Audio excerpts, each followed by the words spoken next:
네, 여러분 안녕하세요. 저는 비밀의 언덕 GV 진행을 맡은 황선우입니다. 반갑습니다. 네, 제 옆에 이지일 감독님 와 계신데요. 제주에서 어제 성황리에 또 GV를 마치고 제주 여성영화제에서 오늘 서울에 오셨어요. 네, 여러분께 인사 한마디 해주시죠, 감독님. 예, 안녕하세요. 비밀의 언덕을 연출한 이지은입니다. 막 영화를 잘 보셨을까요? 네. 네, 오늘 만나뵙게 돼서 반갑고요. 오늘 황선우 작가님 팬분들도 많이 오셨을 것 같은데 오늘 즐겁게 대화를 나누도록 하겠습니다. 와주셔서 감사합니다. 감독님이랑 지금 이 자리에 들어오기 전에 조금 일찍 만나서 그런 얘기를 했어요. 감독님 GV 되게 여러 번 하셔서 너무 똑같은 질문 많이 받지 않으시냐 그랬더니 질문이 조금 비슷해도 매번 생각나지 않았던 약간 빠뜨렸던 얘기들을 하게 되고 해서 또 할 때마다 새로운 것 같다 이런 얘기를 하셨고요. 또 저도 북토크를 여러 번 해보면은 비슷한 일이 일어난다. 그런데 북토크에는 책을 안 읽고 오시는 독자들이 계시다. 하지만 이런 GV는 영화를 같이 보고 막 이 영화에 대해서 가장 뭔가 감정이 사무치고 누군가와 대화를 나누고 싶은 시점에 하는 게 GV 행사다 보니까 참 관객들과 또 영화를 만든 창작자에게 특별한 자리인 것 같다 이런 얘기를 나눴습니다. 여러분들도 영화 어떻게 보셨어요? 영화 너무 좋죠? 네네, 표정을 보니까 알겠네요. 나중에 감독님께 직접 질문하실 수 있는 기회를 드릴 테니까 여러분들이 영화에 대해서 궁금한 점도 좀 마음으로 생각해 보시고요. 제가 앞서서 감독님께 좀 질문하고 싶은 얘기들 먼저 나눠보도록 할게요. 일단 저는 이 영화를 보고 이 명은이라는 인물 너무 매력적이었어요. 참 내가 근래 한국 영화의 여성 캐릭터 중에 이렇게 진취적이고 능동적인 인간 유형이 있었나 참 너무 그런 점이 좋다. 그리고 제가 어떤 여성의 유년기, 여성 어린이 10대의 이야기를 다룬다라고 했을 때 조금 미리 예측하고 상상했던 그런 이야기와 많이 다르더라고요. 좀 계속 그 예상을 빗나가면서 전개돼서 그 부분이 너무 좋았고 특히 뭔가 그 유년기를 생각해보면 여러 가지 이 인물의 뭔가 갈등 상황이나 어떤 고난이나 이런 것들이 좀 본인의 의지와는 상관없는 뭐 가족 내 뭐 어른들의 갈등 내지는 어른들의 결정 그리고 본인이 어떻게 할 수 없었던 친구 관계로부터의 상처 이런 것으로 이 인물의 어떤 상황이 많이들 결정되게 마련인데 이 영화는 전혀 그렇지가 않더라고요. 명은이라는 인물이 너무 원하는 것도 많고 욕망도 뚜렷하고 그걸 위해서 굉장히 능동적으로 움직이고 그러면서 또 또래 친구에게 되게 큰 충격과 자극을 받기도 하고 마침내는 뭔가 본인의 선택으로 좀 다른 사람이 되는 그런 이야기가 참 신선하다고 느꼈어요. 그래서 감독님도 사실 이 영화의 출발이 아마 명은이라는 인물이 되게 컸을 것 같은데 명은이를 구상하실 때 뭔가 그렸던 이미지나 아니면은 명은이라는 인물이 좀 요런 범위 안에서 움직였으면 좋겠다 하는 그런 가이드라인 이런 게 좀 있으셨나요? 예, 이 명은이라는 인물이 구체적으로 나오기 전에 제 머릿속에서 막연히 어떤 되게 작은 인간이 돌아다니고 있었어요. 작은 인간인데 여성이에요. 근데 이 사람이 되게 어린데 되게 야망이 있고 말 그대로 정말 진취적이고 뭔가 어디든 막 학교나 뭐 학원이 아니라 어디 막 돌아다니고 그런 인물을 되게 뜨거운 인물을 그려보고 싶었던 것 같아요. 통일 전망대까지도 가고 네, 그런 모습. 통일 전망대에서 그때는 막연히 이 친구가 뭔가 작가처럼 심취해서 막 글을 쓰고 막 그런 게 너무 멋있어 보이는 거예요. 그래서 그때는 어떤 갈등이 있는지도 모르고 그냥 그런 인물을 여가적인 인물을 보고 싶다라는 생각이 있었어요. 그래서 명훈이라는 인물을 상상 속에서 먼저 써내려갔던 것 같고요. 그 인물을 아무래도 이제 저는 이미 10대가 아니고 그러니까 제가 상상한 것에 리얼함을 부여하기 위해서 제 습관이라든가 경험이라든가 그런 취향 같은 것들이 이 명훈이에게 많이 반영이 됐고 그리고 그 당시 공교롭게도 초등학교에서 예술 강사를 하면서 만났던 그 10대 친구들로 인해서 제 눈이 되게 맑아진 상태였고 거기에 플러스 명훈이를 맡았던 승하비호가 당시에 초등학생이었기 때문에 대화를 많이 하면서 이 명훈이라는 사람을 점점 살아있는 인물로 리얼한 인물로 구축을 해갔던 것 같아요. 제가 명훈이에 대해서 가지고 있었던 컨셉은 접속의 전도연 배우 머리 그것뿐이었어요. 저는. 아까 이 자리에 오기 전에 감독님이랑 막 스몰 토크를 하는데 제가 일했던 패션 잡지 W 코리아라는 매체를 감독님이 학교 다니시던 시절에 연극을 전공하면서 되게 열심히 보셨다고 하더라고요. 그러면서 뭐 디자이너 인터뷰 이런 거를 재밌게 보신 얘기를 했는데 굉장히 신기했던 게 감독님이 보통 우리가 영화적인 영감이라고 생각하면 어떤 풍경이 될 수도 있고 뭐 어떤 인물이 될 수도 있고 사람마다 그런 것을 얻는 모티브가 다를 거잖아요. 근데 감독님이 그런 헤어스타일에서 영감을 얻는 분이시더라고요. 그래서 지금 언급한 그 명은이의 헤어를 따왔다고 하신 접속의 전도연 배우 헤어스타일 또 누가 있었죠? 임선호 배우가 맡은 에란 역할은 이미연 배우. 이미연 배우님이 한창 활동하던 80, 90년대를 여러분은 모르시죠? 저는 압니다. 네, 그분이 이제 가나 초콜릿 모델이었는데 그때 이제 트렌치코트 깃을 세울 때 앞머리가 이렇게 그 당시 무스와 스프레이로 고정된 그런 헤어였는데 거기서 또 그 에란 선생님의 헤어스타일이 따왔다고 하시더라고요. 근데 김에란 선생님은 정말 영화 속에서 어떤 생생함을 더하는 그런 정말 구체적인 캐릭터였던 것 같고 90년대에 어떤 똑부러지는 그런 커리어 우먼의 미감 같은 거를 몸과 대사로 다 내뿜는 그런 분이 아니었나 싶어요. 네. 그리고 영화의 배경에 대해서 좀 얘기를 해보고 싶습니다. 96년이잖아요. 이 영화가 왜 96년을 배경으로 해야만 했을까? 일단 좀 쉽게 접근하자면 감독님이 그 당시에 명은이 또래였을 수 있겠죠. 그래서 아마도 이게 자전적인 이야기냐 이런 질문을 참 많이 받으실 것 같아요. 근데 저는 약간 그런 것도 있겠지만 두 가지를 더 생각을 해봤습니다.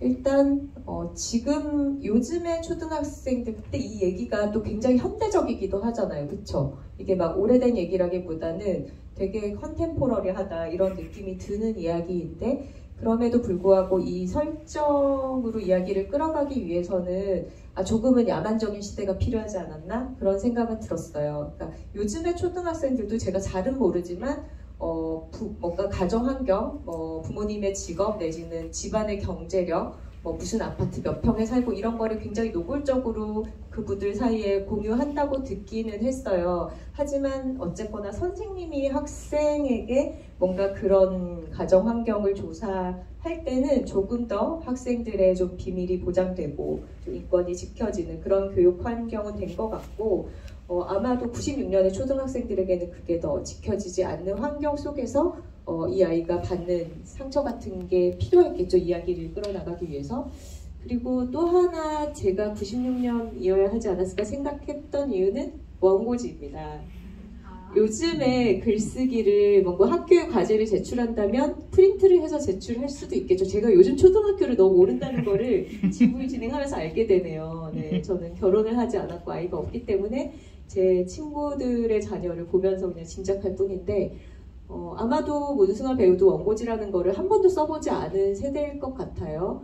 그런데 여러분들도 다 보셨다시피 이 영화 속에서는 글을 원고지에 쓰기 때문에 상대방의 글을 내가 읽는 경험도 하게 되고 그리고 마지막에 명은이가 자신의 비밀의 언덕에 가서 자기에게 굉장히 중요한 어떤 글을 묻는 행위를 하잖아요. 근데 그게 만약에 컴퓨터 파일이었으면 행동으로 뭔가를 전혀 할 수가 없잖아요. 그냥 그거를 뭔가 파일로 삭제한다? 이런 느낌으로는 전혀 이것을 뭔가 전달이 안 되죠. 우리가 영화 속에서 뭘 땅에 묻는 장면을 생각해보면 가장 많이 묻는 건 시체 아닙니까? 그렇죠? 근데 원고지에 쓰인 글을 묻는다라는 게 참 이 영화에서는 되게 중요했던 것 같아요. 네, 저의 어떤 96년 썰을 풀어봤는데 감독님의 생각은 또 어떠신지 궁금하네요. 거의 근접한 것 같아요. 정말 근접해요. 일단은 제가 무엇을 보여주고 싶고 누구에게 보여주고 싶은가가 중요한 문제였던 것 같아요. 저는 아까 말씀하셨던 야만적인 시대를 보여주고 싶었어요. 그 중에서도 가정환경조사서라는 그 상황을 굉장히 잘 보여주고 싶었어요. 왜냐하면 지금은 그 시대를 겪었던 지금의 성인이 된 관객들에게 가슴에 동요를 일으키길 바랬거든요. 그분들의 어린 시절. 근데 그게 이제 저희 부모님 세대 같은 초야만적인 시대 말이고요. 초야만적인 시대 말고 중간 야만. 제가 그리고 싶은 야만은 자율학습회 하고 그 애들이 웅성웅성 거리는 분위기 속에서도 앞에서 선생님이랑 둘이서 대화를 하고 있으면 애들이 자율학습을 하면서 길을 쫑긋 세우고 있는 저는 그게 제 개인적으로는 앞에 대놓고 물어보는 것보다 더 쫄려요. 더 가슴이 두근두근되고 그 상황을 제가 본 적이 없고 영화 속에서는 그 상황을 되게 잘 그려내고 싶었어요. 그래서 90년대로 가게 됐던 것 같아요. 네, 그 원고지도 글쎄요. 지금 영화들 속에서 구현할 수 없는 그 때의 인물의 감성을 굉장히 많이 보승하려고 했던 것 같아요. 그러니까 예를 들면은 부모님들이 커튼을 달아주시잖아요. 근데 선생님은 가만히 보고 있잖아요. 그러니까 그 상황이 되게 지금 보면 되게 웃기거든요. 제가 들은 것 같아요. 선생님이 저렇게 본다고? 근데 그게 통용이 되었던 그 시절만의 감성이거든요. 인간의 감성. 그래서 배우들과 하면서도 어떤 외면적인 90년대를 구현하는 방법도 있지만 제가 진짜로 구현하고 싶었던 거는 그때의 인간상 있잖아요. 그때만의 인간상을 되게 잘 구현하고 싶었던 작품이에요. 영화는 이제 명은이의 새학기, 5학년 7반 새학기로 시작을 하죠. 명은이는 보면 굉장히 이상주의자인 것 같아요. 뭔가 힘든 사람들 되게 돕고 싶어 하고 좀 교양 있는 그런 삶을 꿈꾸는데 부모가 그걸 제공해주지 않죠. 그러니까 명은이한테는 사실 명은이네 집 정도면 넉넉한 집 아니에요, 그쵸? 그냥 가난하진 않은 것 같아요. 저는 도시락을 버린다는 거는 상상을 해본 적이 없어요. 도시락을 버리고 매일 새로 김밥을 사서 넣는. 뭐 아빠가 약간 이렇게 쌈짓돈 챙겨주는 거긴 하지만 어쨌거나 빈곤하다고는 할 수 없는 가정이고 뭐 대게 같은 거 먹는 거 보면은 근데 부모님이 장사를 한다 시장에서 그리고 엄마가 명은이가 생각하는 어떤 단정한 외모를 가꿔주지 않는다 이런 게 명은이의 어떤 마음에 들지 않는 것도 있지만 궁극적으로는 굉장히 실용주의자인 부모님들의 좀 어떤 노골적인 언어 생활 그리고 자기 눈앞에 어떤 이득만 챙기는 것 같은 그런 세계관이 명은이의 이상주의자적인 면과 굉장히 충돌을 하는 것 같아요. 그리고 이제 명은이의 새학기 사회생활을 하면서 그 부모의 존재를 좀 가리면서 자신의 어떤 다른 자아상을 연출하는 게 명은이한테 굉장히 중요한 학교 생활의 일부가 되죠. 근데 그게 굉장히 성공적으로 보입니다. 초반에는 학교에서는 뭔가 부모님의 직업을 가짜로 얘기를 하고 그것을 좀 숨기면서 자기의 반장으로서의 활약상으로 굉장히 좀 거짓말로 구현된 그 자기 세계를 잘 이끌어 나가는 것 같아요. 근데 뭔가 영화가 이렇게 쉽게 전개된다고? 이렇게 주인공의 삶이 순탄하다고? 라고 질문을 던지게 되는 시점에 등장하는 되게 재밌는 소재가 글쓰기죠.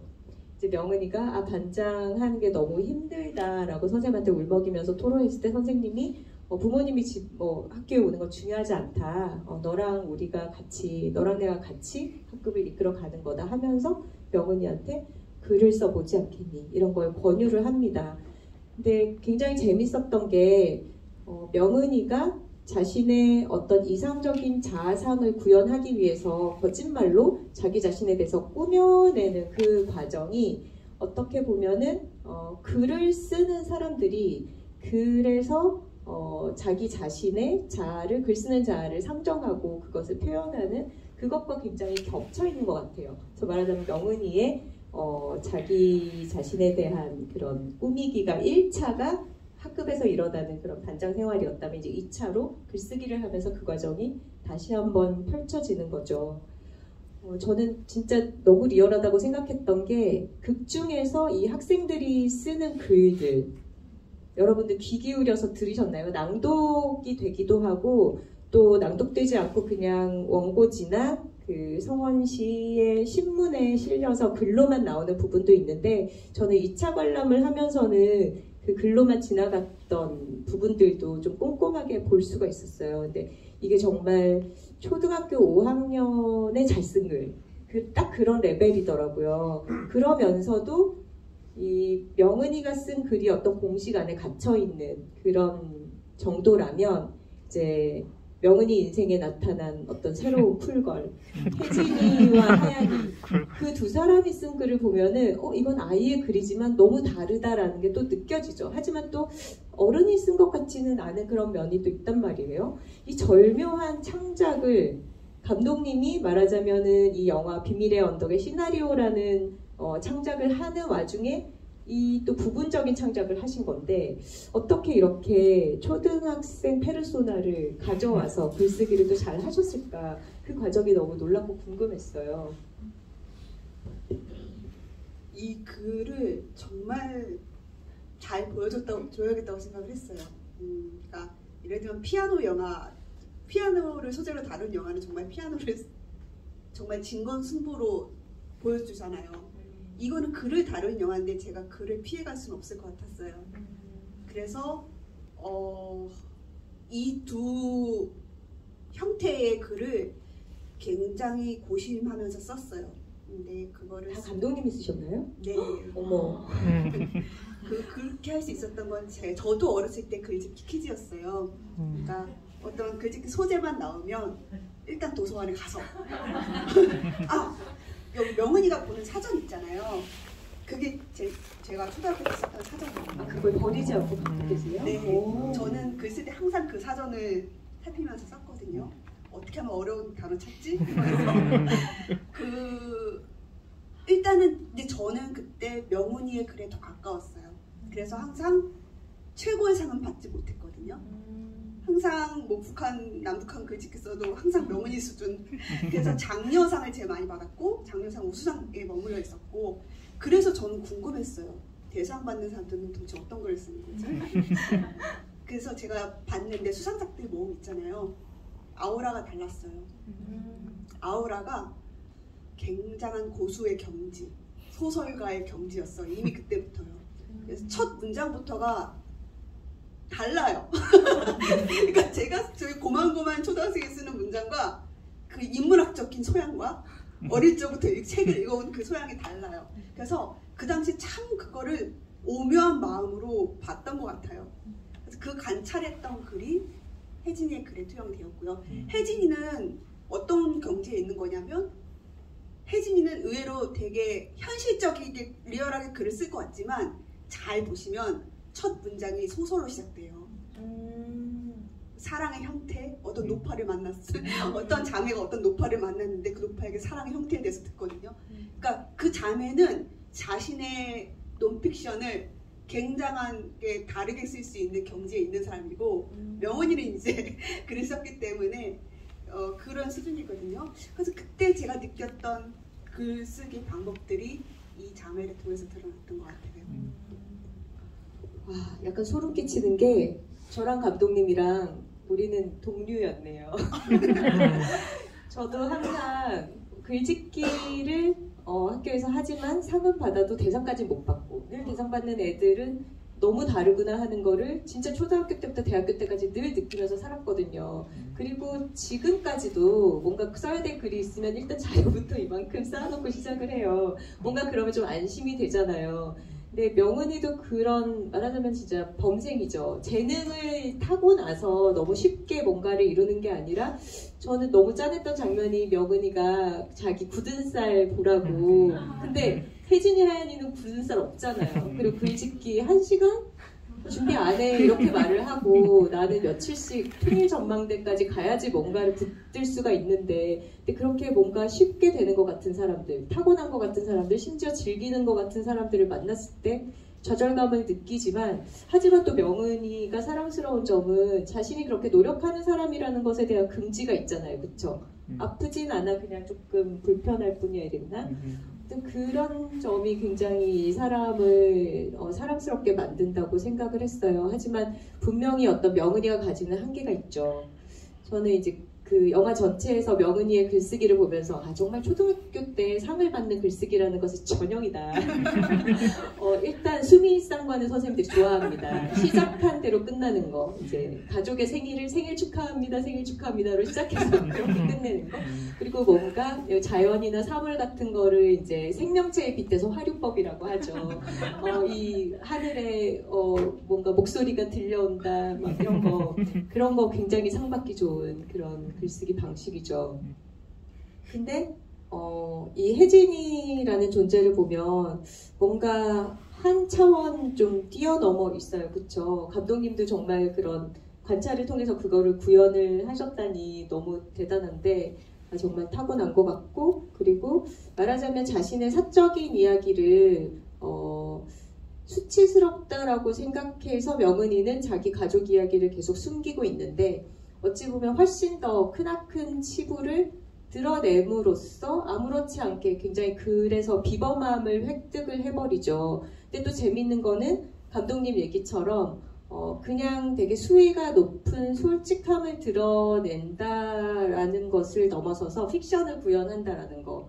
근데 그거는 사실 글쓰기에 있어서는 자기 자신을 어떻게 글 안에서 위치를 시켜야 되는지 이미 터득한 사람만이 할 수 있는 거거든요. 우리 명은이는 아직 그 단계를 가지를 못한 거죠.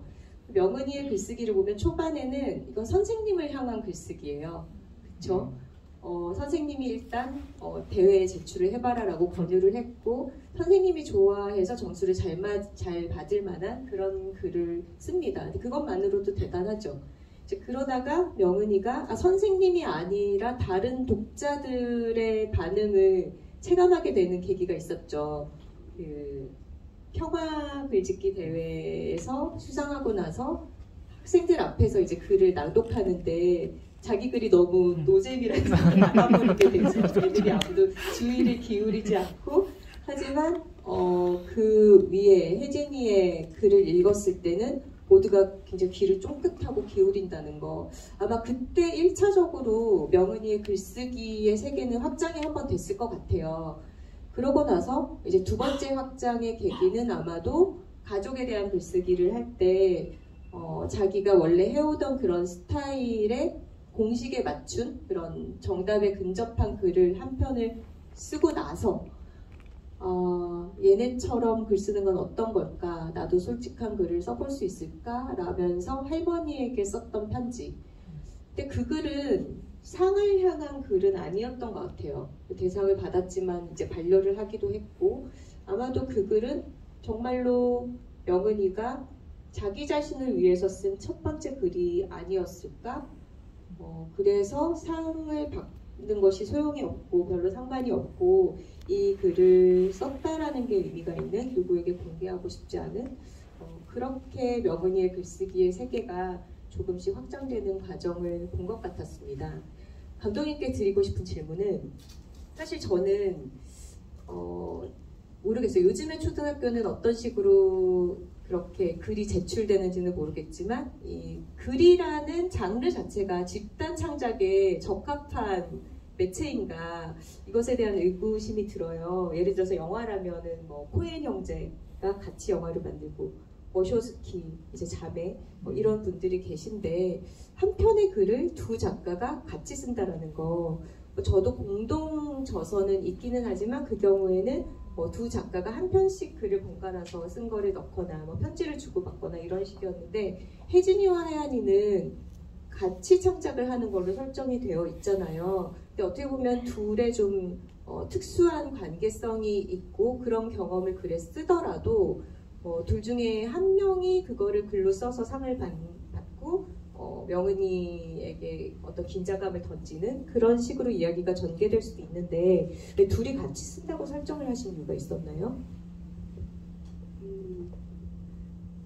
명은이로서는 절대 있을 수 없는 일일 것 같아요. 왜냐면 스포트라이트를 본인이 받아야 되기 때문에 명은이는 내가 주인공이 돼야 되니까 절대 명은이는 공동 창작 안 할 거예요. 명은이 성격에.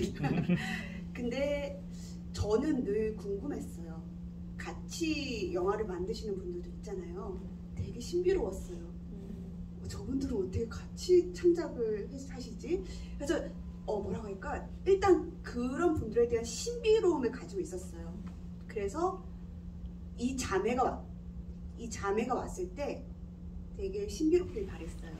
창작에 관한 관념에 있어서도 그렇고요. 굉장히 뭐라고 할까? 정말 혁신적이잖아요. 같이 글을 쓴다라는 개념을 가지고 있는 게 신개념이잖아요.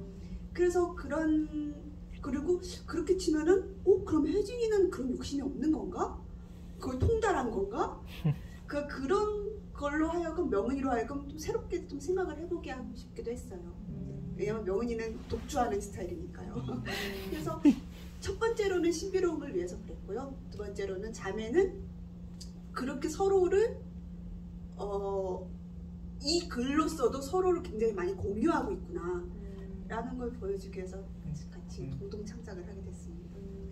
저는 또 그런 생각도 들었어요. 이제 글을 쓴다는 것 자체가 어떤 자기 자신의 경험을 끌어내서 공적인 결과물로 만들어내는 행위잖아요. 그래서 사람은 일기에도 거짓말을 한다라고 하잖아요. 그러니까 정말 이게 쓰는 행위 자체가 나의 경험을 끄집어내서 세상에 내놓는, 그게 누구에게 보여지지 않더라도 1차적으로 내가 읽는 사람이니까 세상에 꺼내놓는 행위이기 때문에 쓰거나 쓰지 못하거나가 분명히 장벽이 있단 말이에요. 명은이에게는 자기 가족에 대한 이야기가 그랬던 거죠.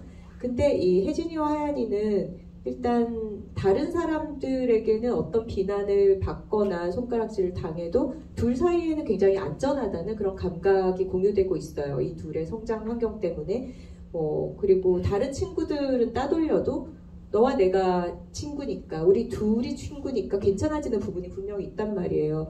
근데 이랬을 때 이 둘 사이에서는 글을 같이 쓴다는 게 이미 둘의 어떤 겪어온 여러 가지 이야기들이 한꺼풀 꺼내놓고 공적인 무엇으로 다루어질 수 있을 만큼의 객관화가 가능한 상태이겠구나. 근데 그게 감독님이 얘기하신 것처럼 명은이로서는 어떤 상상할 수 없는 단계, 명은이는 자기 가족이 부끄러워서 어쩔 줄 몰라 하고 있을 때 훨씬 더 강도가 높은 이야기를 세상에 꺼내놓을 수 있다는 거는 일단 이 둘 사이의 어떤 안전지대 안에서 이 이야기가 글 활자화 될 수 있는 그런 집단이기 때문에 둘만 돼도 그런 그룹으로서 안전성을 담보하는 게 아닌가 이런 생각도 들었습니다.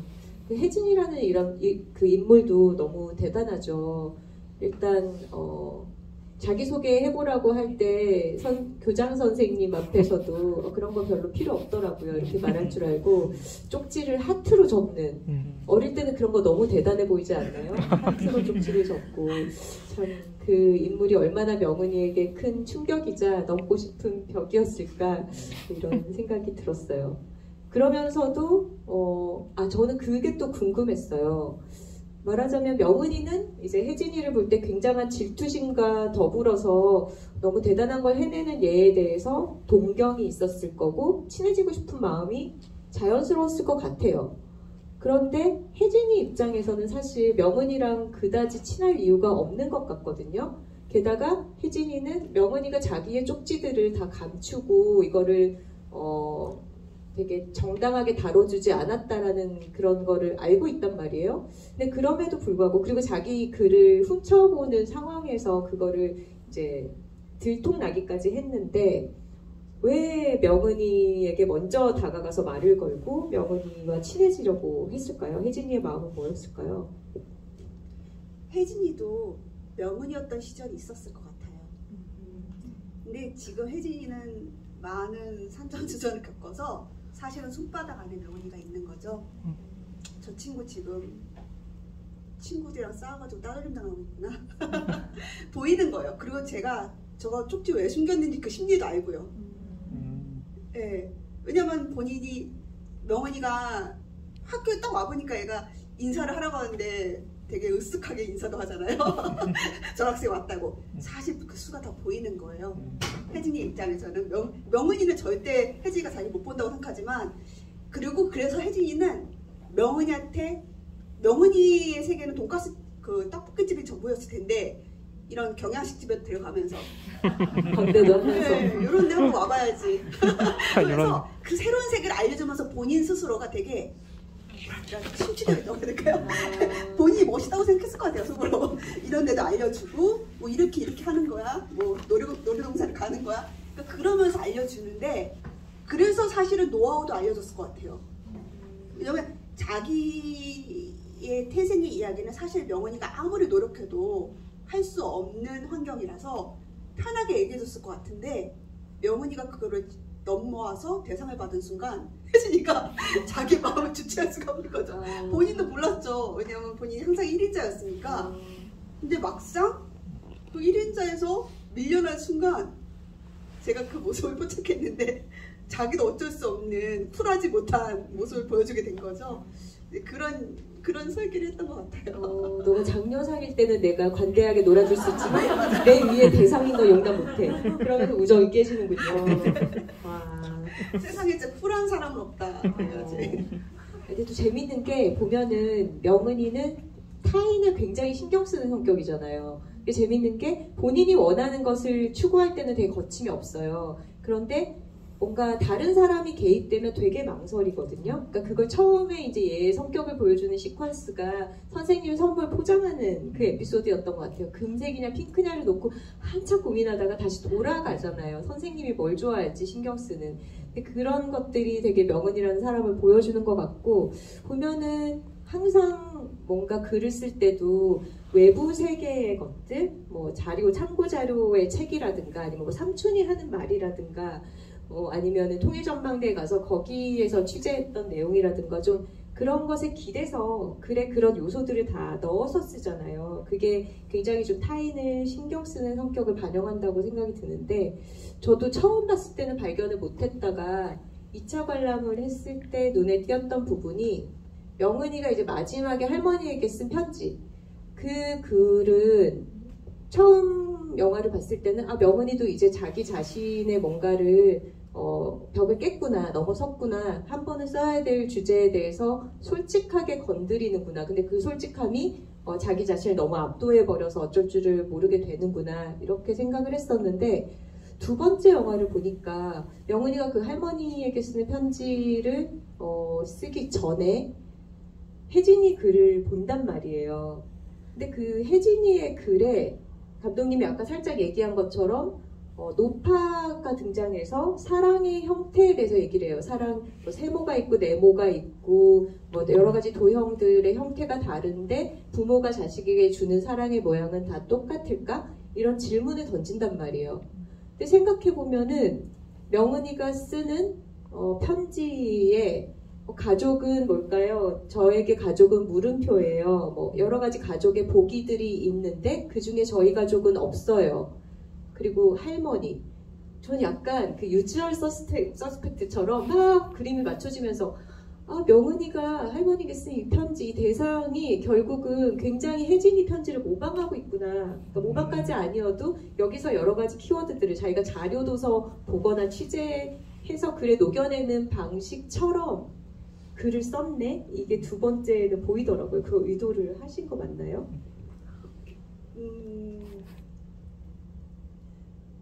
그 명은이가 손녀로부터 온 편지를 쓰는 순간은 약간 비슷한 혜진이의 글과 비슷한 점이 있는데 형식을 처음으로 추구해 본 거였어요. 편지 형식으로 글을 쓴다. 그러니까 그게 명은이가 이제 한 단계 도약을 한 거죠. 사실은 어떤 참고 조사의 레퍼런스로만 머물러 있던 명은이가 근데 다른 어떤 틀로 만들어 볼까? 첫 도약의 순간이었어요. 그 순유로운 편지는요.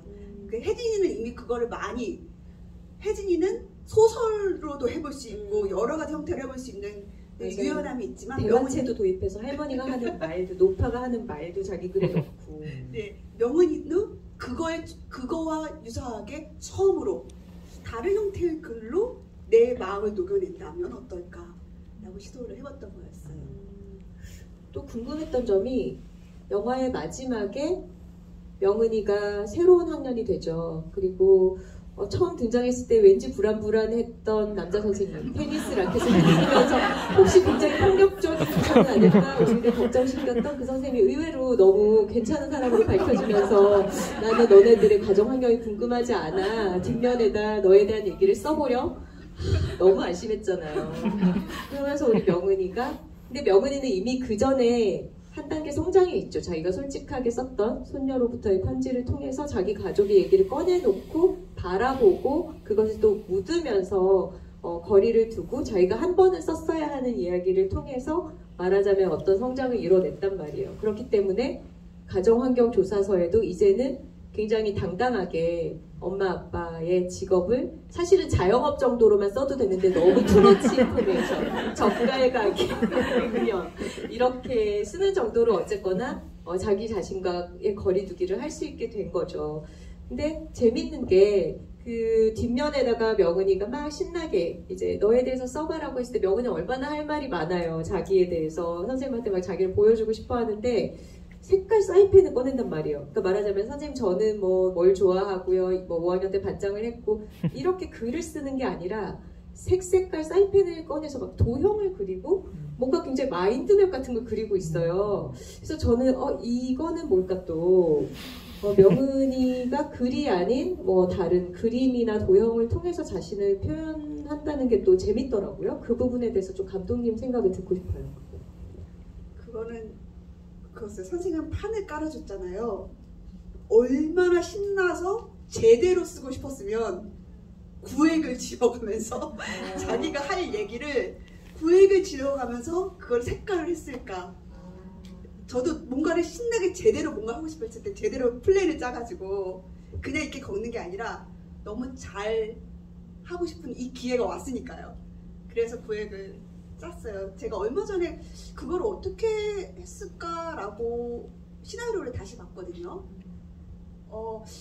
제가 9회까지는 적었었던 것 같고 그 뒤에 어떤 그런 디테일한 것들이 승하 배우가 구현을 잘 해줬던 것 같아요. 그때의 표정이라든가 그런 것들이요. 맞아요. 표정이 진짜 풍부하더라고요.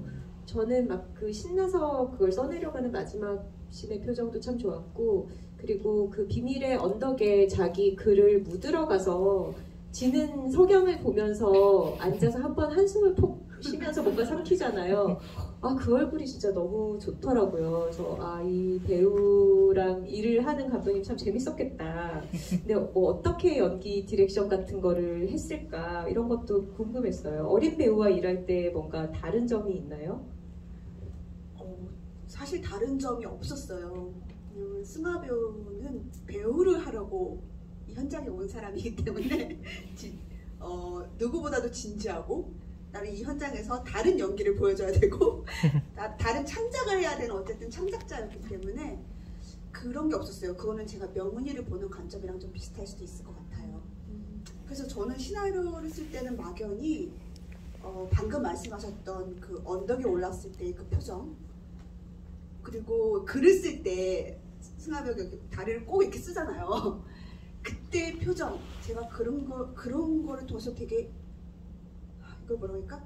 인간의 얼굴을 보여주고 싶었거든요. 그냥 10대 이런 아이가 아니라 뭔가 인간으로서 고뇌하는 모습을 보여주고 싶었는데 그거를 승하 배우가 되게 정말 잘 구현을 했고요. 나이가 생각되지 않을 만큼요.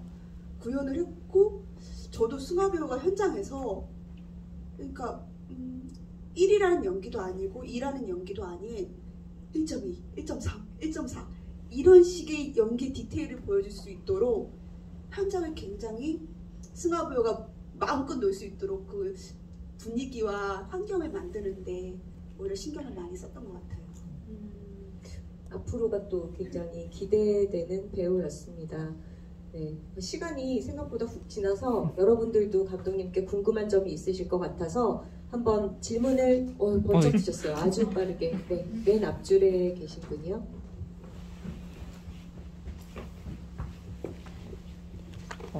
두 가지 질문 드리고 싶은데 첫 번째는 이 작품이 배경이 96년도잖아요. 혹시 이 90년대 분위기를 만들기 위해서 미술팀과 상의를 많이 하셨을 텐데 특히 뭐 감독님이 이 소품은 구해주세요 뭐 이런 분위기는 꼭 만들어주세요 하고 했던 것이 있었나 그것이 궁금하고 두 번째는 나중에 대상 취소하게 됐을 때 그 에란쌤이랑 명은이가 단둘이 대화하잖아요. 그때 저 가족 사랑하지 않아요. 우리 가족 같은 사람들 정말 싫어요. 할 때 좀 그 명은이한테 문성아 배우의 그 느낌을 많이 살리셨다고 들었는데 좀 많이 지도를 그때 촬영 당시에 지도를 많이 하셨는지 아니면 배우가 하는 대로 좀 따라가는 점이 많았는지 그게 궁금합니다.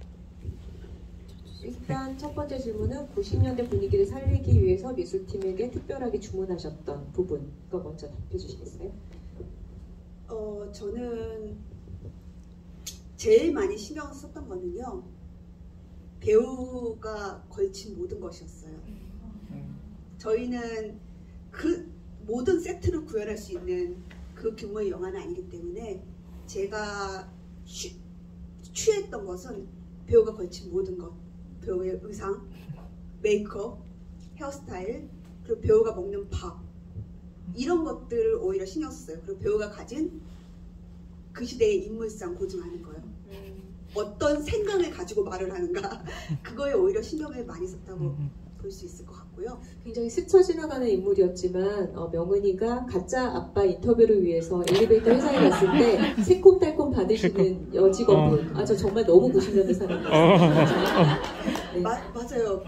그분의 입술 색깔 입술 메이크업과 말투 네, 실제로 그분은 배우가 아니고요. 저희 제작팀이세요. 근데 저는 그분이 그냥 배우로 왔어도 그분 캐스팅했을 것 같아요. 근데 정말 왜냐면 너무 좋은 그 자질을 가지고 계시거든요.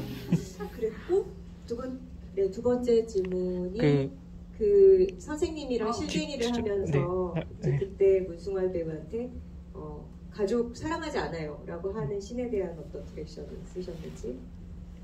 저도 좀 놀라운 부분인데요. 그게 제가 정말 중요하게 생각하는 씬, 너무 잘 해내야 되는 씬이었거든요. 근데 테이크가 거의 마음에 안 갔을 거예요. 정말 한 2테이크에 갔을 거예요. 근데 제가 사실 그때 약간 숨이 멎을 정도로 두 사람과의 팽팽한 기운에 굉장히 압도됐던 적이 있었고, 복도에서 선생님 팔 잡은 거 아까 심장 쫄려 죽는 줄 알았잖아요. 근데 대신에 현장에서는 테이크를 많이 안 갔지만 리허설을 할 때 많이 했어요. 리허설 할 때 두 사람이서 빡 하면서 저희가 한참 정말 녹초가 될 때까지 했거든요. 근데 뭔가가 빠져 있는 거예요. 그래서 제가 그 녹초가 된 두 배우에게 이렇게 얘기했던 것 같아요. 그때 너무 좋은데 이게 스릴이 있어야 되는데 이게 스릴러는 아니지만 스릴이 있어야 될 것 같았었거든요.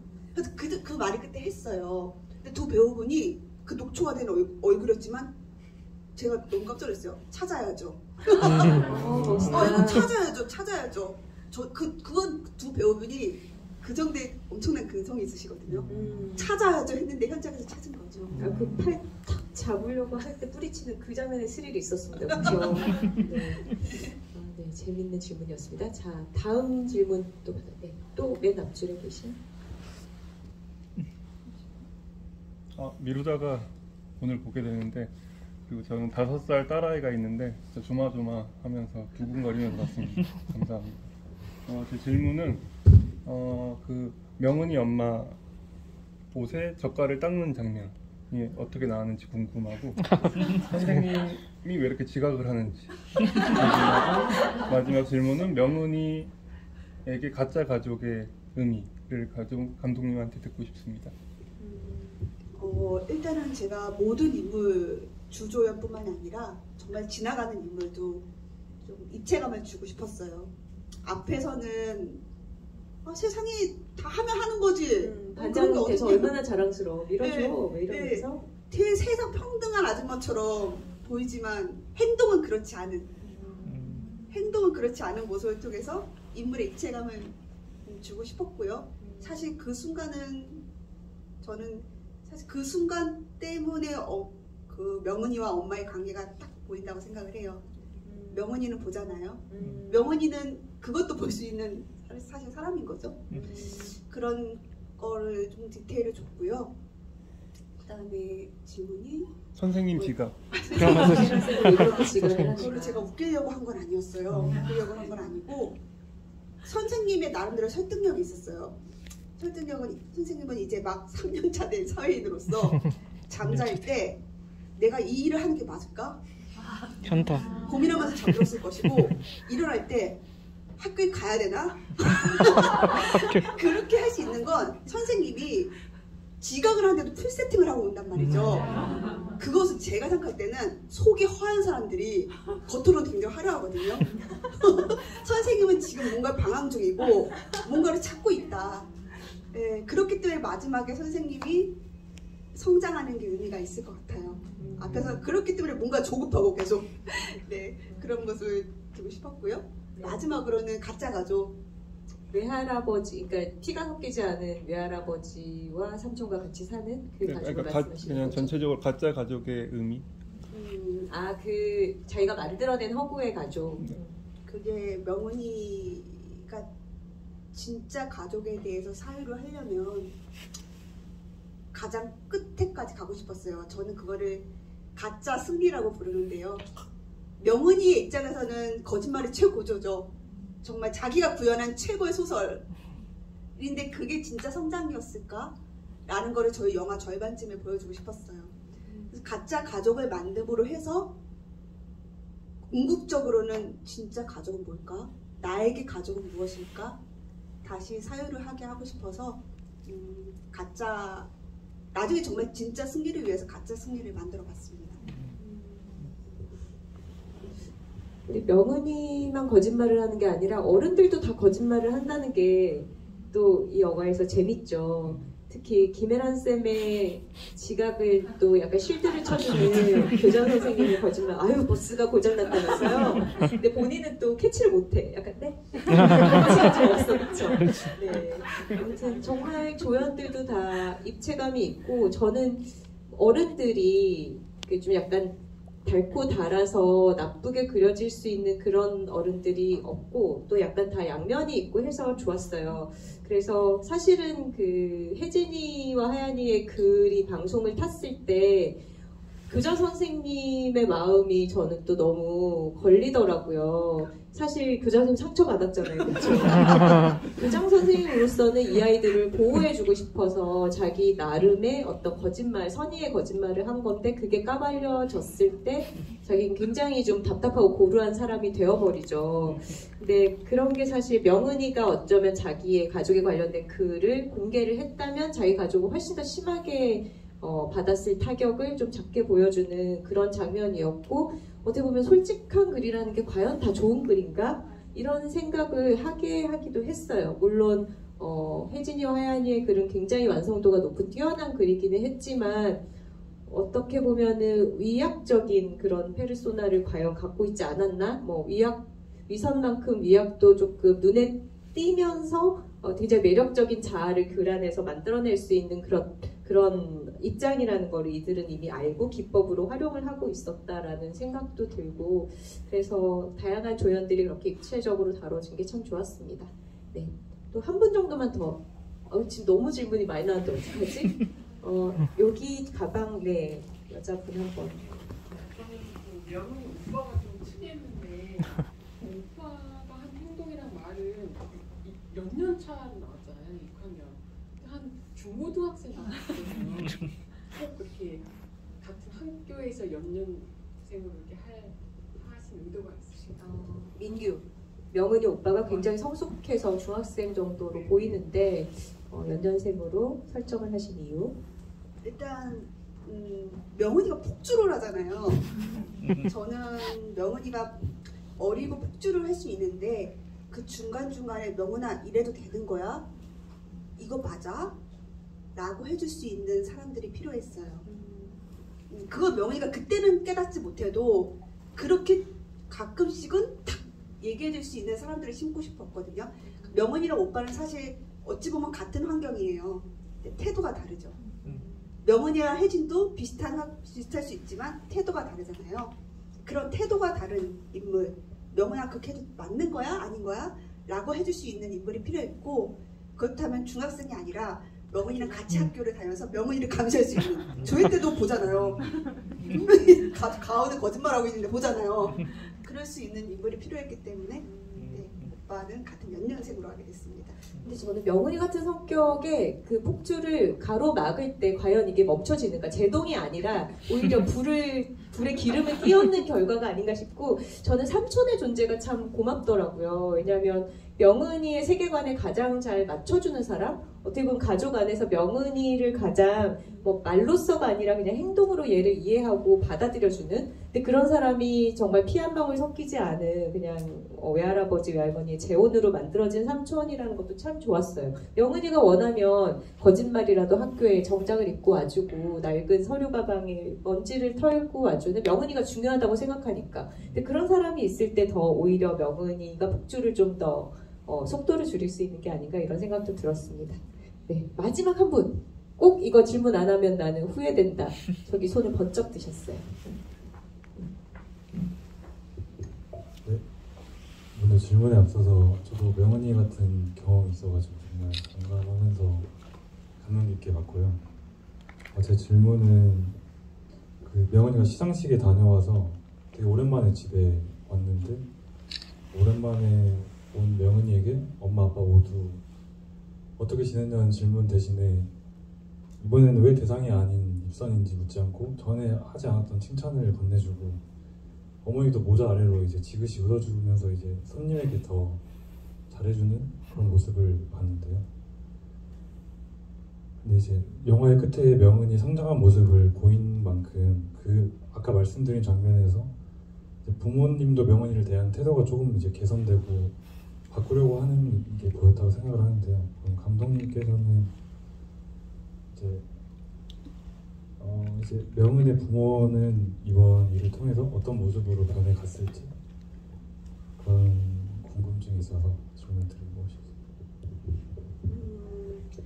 그 뒤로도 엄청난 언덕이 있지 않았을까요? 가족과 딱 해피엔딩으로 끝났다고 해피엔딩이 되는 건 아니잖아요. 아마 여러분이 더 많이 아실 텐데 복작복작 그 반복이 될 것 같긴 한데요. 일단은 저는 둘이 떨어져 있는 동안 부모님도 명은이에 대해 많이 생각을 하셨을 것 같아요. 그리고 명은이도 가족에 대해 떨어져 있어야 좀 서로 생각을 하잖아요. 네, 그런 시간을 서로 갖게 하고 싶었고, 그리고 저는 명은이의 언덕을 주로 다루고 있지만 사실 부모님은 그 당시 부모님의 언덕을 만드신 거죠. 우리 명은이한테 티내지 말자. 명은이가 고깃집에서 도망갔지만 그거 명은이한테 말하지 말자.